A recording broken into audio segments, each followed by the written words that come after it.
So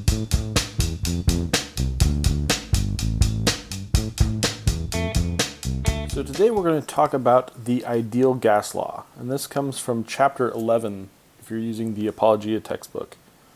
One of the problems with the Apologia textbook is that it kind of confuses a lot of students, I found, with a lot of different formulas. But this chapter really only has one formula that's needed, and that is the formula for the ideal gas law. So, first of all, what is an ideal gas? Well, the thing about gas, so there is no gas that really is an ideal gas, but the ideal gas law gives us a way of thinking about gases that is close enough to true for most gases that we can treat it as being completely true for most instances in daily life. So what it talks about when we think about a gas, if you think about when you boil water, what happens? It gets released as the water gets converted to steam, goes in the air, and so the volume of the steam is actually a lot larger than the volume of water. Okay, so what happens when matter's in a liquid or solid state? The atoms are real close together. Okay, so they're really packed in there. But in a gas, the atoms are very far away from each other. There's more space than there is substance. And so here you have solid, liquid,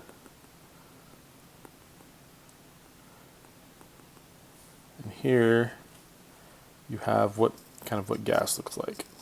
Okay. So the ideal gas law deals with ideal gases, and so a few requirements of this are that the particles of gas are far apart from each other, that they have sufficiently low amount of mass that they don't attract each other.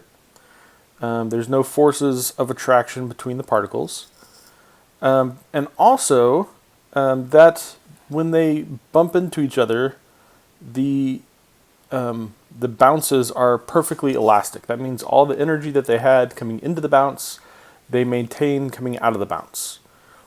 And so this is kind of what we think about when we think about ideal gases. You basically have a bunch of particles, they're really spread out. If they bump into each other, it's just they don't lose any energy in the bouncing, and that there's no attractions between the particles. There's no real chemical interactions between the particles either. They're just kind of out there on their own, and that's what we think about when we think about an ideal gas. So, what's the ideal gas law? Well, the ideal gas law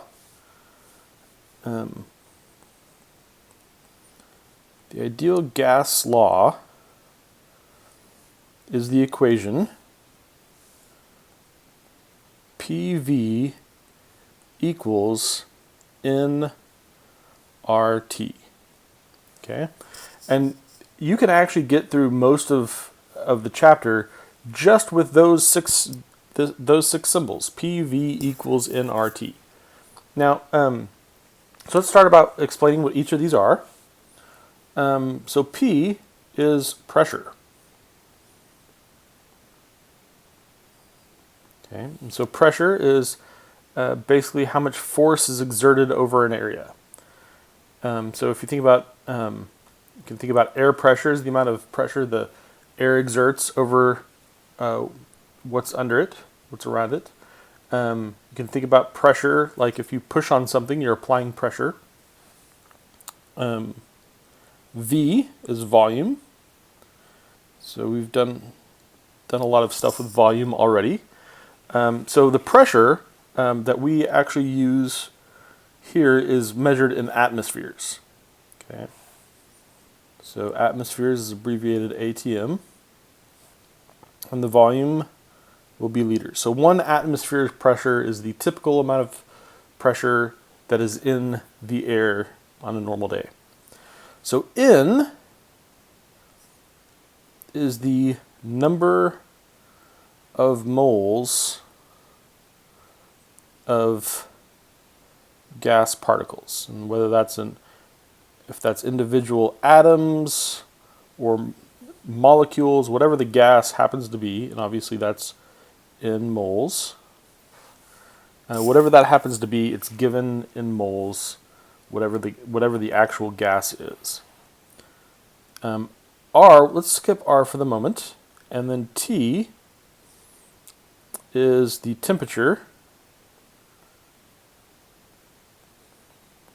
and we're going to do this in Kelvin. Remember, Kelvin's an absolute scale, so 0 Kelvin means there's no temperature at all. That leaves R, and R is the weird one. So what R is R is just a constant, and the actual value of R depends on what units you're using for everything else. So in our case, we're using atmospheres, liters, moles, and Kelvin. So R, if you're using those particular units, is 0.0821. And the units for R is simply atmosphere liters over moles Kelvin. So that is what R is. So so in this lesson, just to save space, we normally won't write out our units, but there they are. So PV equals nRT. Okay, so that might not mean a lot to you now, but as we go along, we'll see how this plays out. So remember, P is pressure,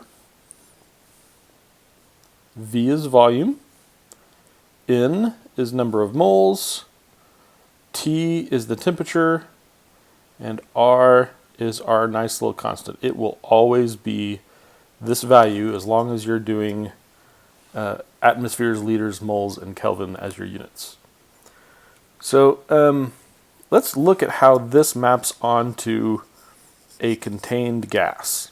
So let's imagine that we have a box, and I'm going to draw this box two-dimensionally.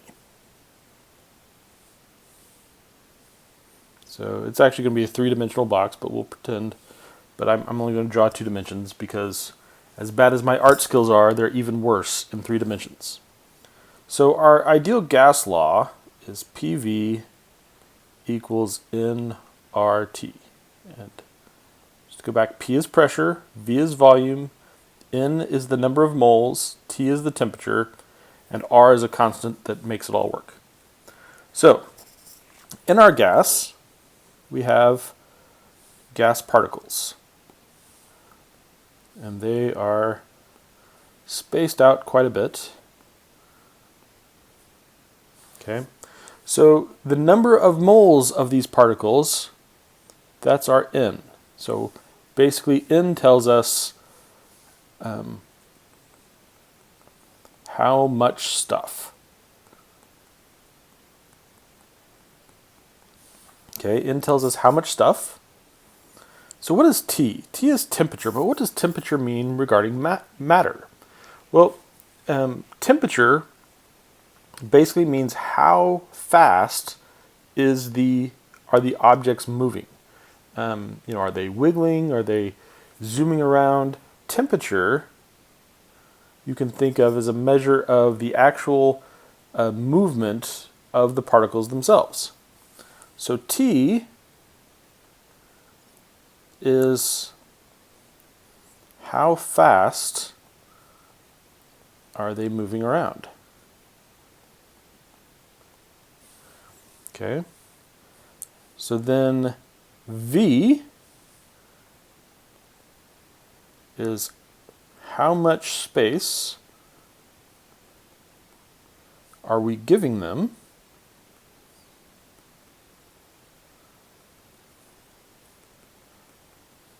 to move.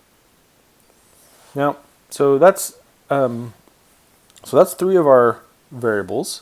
Now to think about P, imagine what happens when these guys hit the edges of the box. Okay, there's a force that these particles are exerting over the edges of the container when they're zooming around, kind of hitting things at random. When they hit the edge of the box, or the container, or whatever it is, that applies a force. Okay? And so the pressure is basically how much force is the gas exhibiting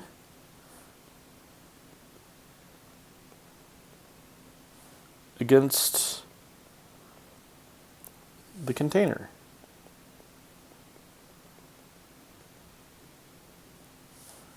All right, so these are the questions that each of these things answer. So think about the way that these things relate. So let's say that I bump up the temperature. So if I bump up the temperature, what's going to happen? Well, temperature is how fast the particles are moving. So if they're moving faster, they're more likely to bump against the edges of the container. Therefore, increasing temperature,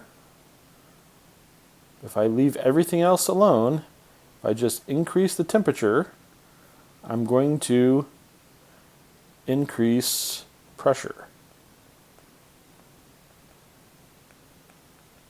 Okay, so and that you can see that as being on this side of the equation. If the temperature goes up and we hold everything else still, that means the pressure's got to go up to compensate, because these things have to maintain equality. See, they have to be equal. So if the temperature goes up, that means this side of the equation has to go up as well. Now let's say that I add more gas molecules. If I add more gas, that's adding to N. Right? If I keep everything at the same temperature, same volume, well, if I add more molecules, that means since there's more molecules in there, there's more things to bump around. And they're going to hit the edges of the box more often. And therefore, it's going to create a greater pressure. What about volume? Let's say I put the same amount of stuff in a tinier box. I have a smaller box, but have the same amount of stuff in it. I'm not actually counting these, but we'll presume. Well, what's going to happen is, since I've got a smaller container, then these things randomly zooming around are going to be more likely to hit the edges. So that's going to exert pressure, and it is going to, so if I have a smaller volume, I'm going to increase the pressure. So for the same, if I keep the number of molecules and the temperature the same, then if I increase my volume, I have to decrease my pressure, or if I decrease my volume, it's going to increase my pressure. Okay, so if I give these guys more space, if I give them a huge amount of room, well, then they're going to be less likely to push against the edges of the box or the edges of the container. So if I increase my volume, I'm going to decrease my pressure. And so you can see that all of these things basically, you can see how intuitively where this equation comes from. So the temperature, increasing the temperature is going to increase the pressure. Increasing the number of molecules is going to increase the pressure. But increasing the volume is going to decrease the pressure. That's why it's on this side with pressure. So this is the ideal gas law, and so it's you can kind of map it mostly into common sense terms. The R's being the exception, but you can just think of it as a number that makes all of the units work out. So now in the chapter with the ideal gas law, you get a bunch of other laws too, but all of the laws, if you just remember the ideal gas law, all of the other laws come from that. So before we do that, let me give you an example of computing with the ideal gas law. So the ideal gas law, again, is PV equals nRT. Okay, so let's say that we have a gas. It doesn't matter what it is. The ideal gas law doesn't care what your actual gas is, but we can say, if it makes you feel better, we'll say our gas is H2. Okay, so we've got hydrogen gas. And let's say that we have 4 moles, and let's say that we have, it's at 200 Kelvin, and we have it enclosed in a volume of 3 liters. Okay. So if we write out the equation, we can say, and we want to know what's the pressure. So the pressure is going to be some number of atmospheres. So now, the nice thing, if you're, one of the reasons we teach you algebra is so you can rearrange equations at will. So we're solving for pressure, so the easiest thing to do is to rewrite the ideal gas law in terms of pressure. So we're going to divide both sides by the volume, and these will cancel. And that will give us a new but identical gas law, P equals nRT over V. And P is the thing that we're trying to solve for. So we're just going to plug in these numbers. So we've got 4 moles. R is 0.0821. We've got a temperature of 200 Kelvin. And that's all being divided by 3 liters. And so if you take out your calculator, you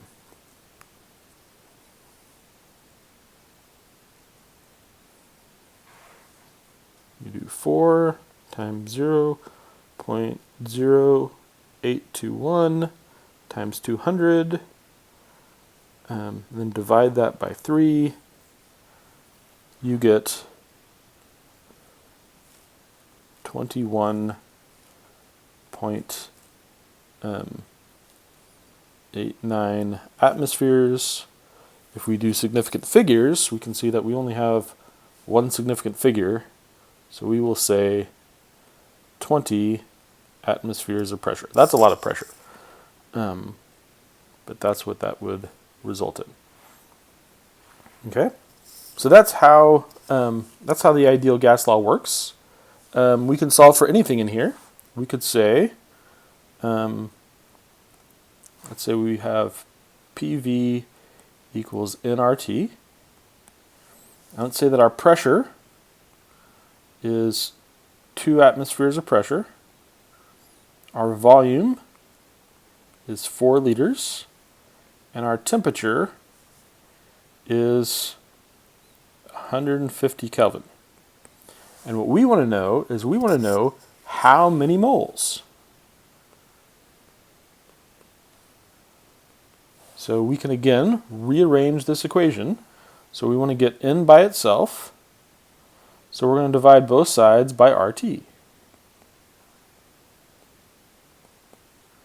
So those cancel and those cancel, and our new equation is N equals PV over RT. So you can see that this is an equivalent equation. We just got it from rearranging the ideal gas law, and we're now solving for N. So P is 2, V is 4, R is 0.0821, and temperature is 150. And so if I multiply that out, so 2 times 4, 8 on the top, then I've got 12.32 on the bottom, and if I divide that out,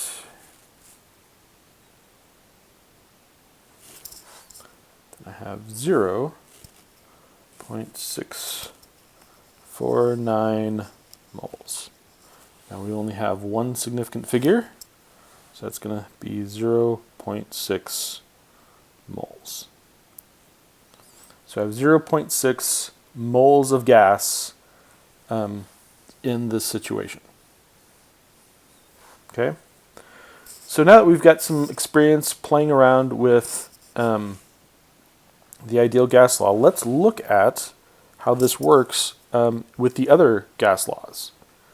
So let's look at Boyle's law. So we actually have several laws. We have Boyle's law, and that is pressure times volume equals some constant. Okay. Then we have Charles' law, and that is that volume over temperature equals some constant. Now, these laws all assume that everything else being equal.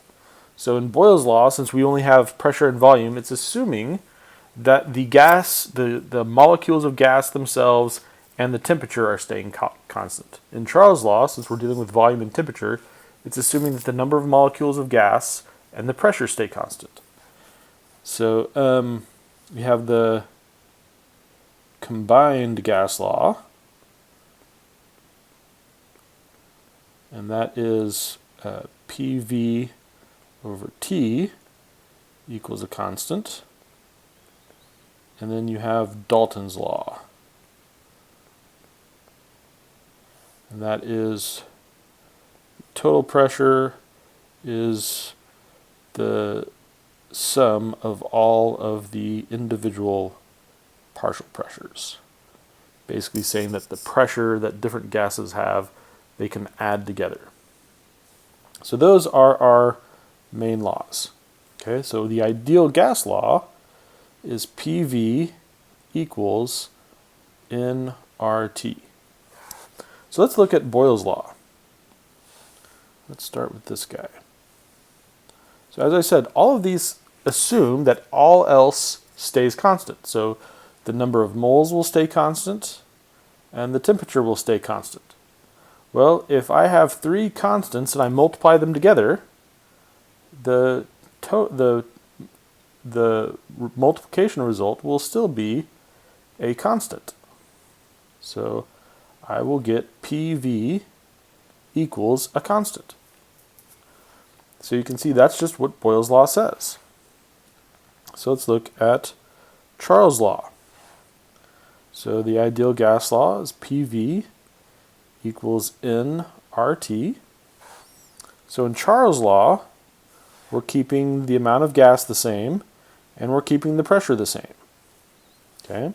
So now let's solve for V over T. So we're going to divide both sides by divide both sides by T and by P.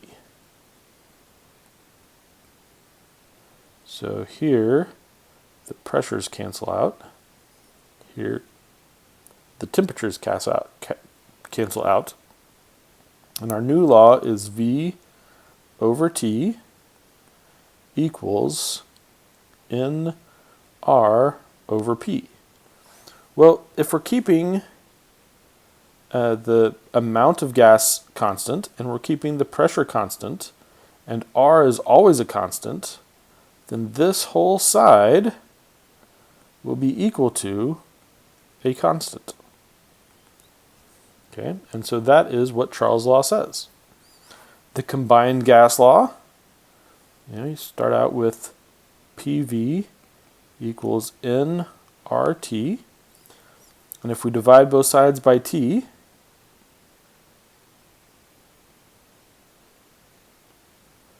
well, the T's will cancel, and R is already a constant, and we're saying we're keeping the amount of gas a constant, so that by definition is equal to a constant, which is what the combined gas law says. And then Dalton's law, so let's solve this for pressure. So we start out with PV equals nRT, and let's solve it for pressure. Pressure equals nRT over V. Now we can, just by basic manipulations, we can also write that as N times RT over V. Okay. Now if we're keeping the temperature constant and we're keeping the volume constant and R is always a constant, then that means that this whole term is a constant. So that means that I can rewrite this equation as P equals N times some constant K. So if I add to N, then I'm also going to be adding to P in a very similar way. So this is just like if I have, instead of N, if I have N1, N2 from each of the gases. Let's see here, let's do that a little bit nicer. So if I have N1 plus N2 plus N3 times K, so you can see that just adding them together will add together to the pressure. So that's Dalton's law. So you can see that each of these laws are just instances of the big law, PV equals nRT. Okay. So one more thing I'm going to look into this is we'll see how you can use this to solve problems. So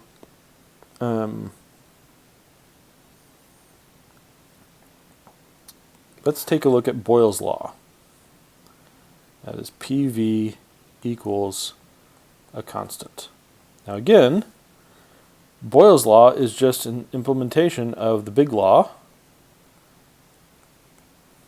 because we're just keeping the amount of gas the same and we're keeping the temperature the same. So by being the same, that means that whole thing becomes a constant. Okay, so let's say I have an amount of gas and it's at a given pressure. So let's say I have 2 liters of gas and it's at 4 atmospheres of pressure. Okay, well, so that means that we have this entire side of the equation. So let's just multiply it together. P times V, well, pressure is 4 and V is 2. That's going to be 8. So that means that this group of things multiplied together, we don't have to know what they are individually. We just know that because these two sides are equal, that means that since we know the value here, we also know the value here. So those things all together are, when I multiply them all together, are going to equal 8. And I don't even have to know what they are. So for a given amount of stuff, pressure times volume is 8. Okay, well, let's say that we want to modify our pressure or our volume. Let's say that we want to know what the pressure will be if we put this thing in a 1 liter container. Okay, so I'm going to shrink the container down to only be 1 liter. Okay, so, well, I know that my pressure times my volume still has to equal 8. And the reason for that is that we have not changed the number of molecules and we have not changed the temperature. So all this stuff multiplied together will still equal 8. Okay? So that means whatever pressure and volume I have, they have to multiply together to equal 8. Okay, well, in this case, my volume is going to be 1. So P times 1 equals 8. So what's my pressure? Well, my pressure is just 8, because anything times 1 is itself. Let's say I wanted to put this into a 4 liter container. So it's in a bigger container. I don't know, something like that. So here, again, we figured out from the first time that all those things multiplied together is going to be 8. So pressure times volume is 8. So in this case, so pressure times our new volume is 4 liters, is 8. So I want to divide both sides by 4. That'll cancel, and that'll give us 2. So our pressure is 2. And remember, our units on this is atmospheres. Okay, and so it's just good to remember that when it's constant, when you have something that's constant, that means that as you adjust the other things, you know what the other one is doing. So as I adjust volume, I can tell what pressure is doing. If I adjust pressure, I know what volume is doing. So you can use all of those different laws to figure out how the different changes will work. So for example, let's use Charles' law. So again, Charles' law is V over T equals a constant. And we know that because PV equals nRT. Okay, so if I divide both sides by T, and I divide both sides by P, then I will get V over T equals nR over P. Okay, so if I maintain the same gas, so the same amount of stuff, and I keep it at the same pressure always, R is always a constant, so this whole thing reduces to a constant. So let's say that my starting volume is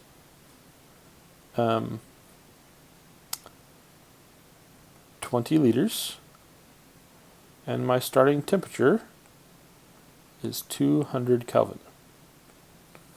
Okay, well, V over T is going to be 20 over 200, and that's going to give me 0.1. Okay, so my constant, that means all these things multiplied together, will be 0.1. Now I don't know what N is, and I don't know what P is.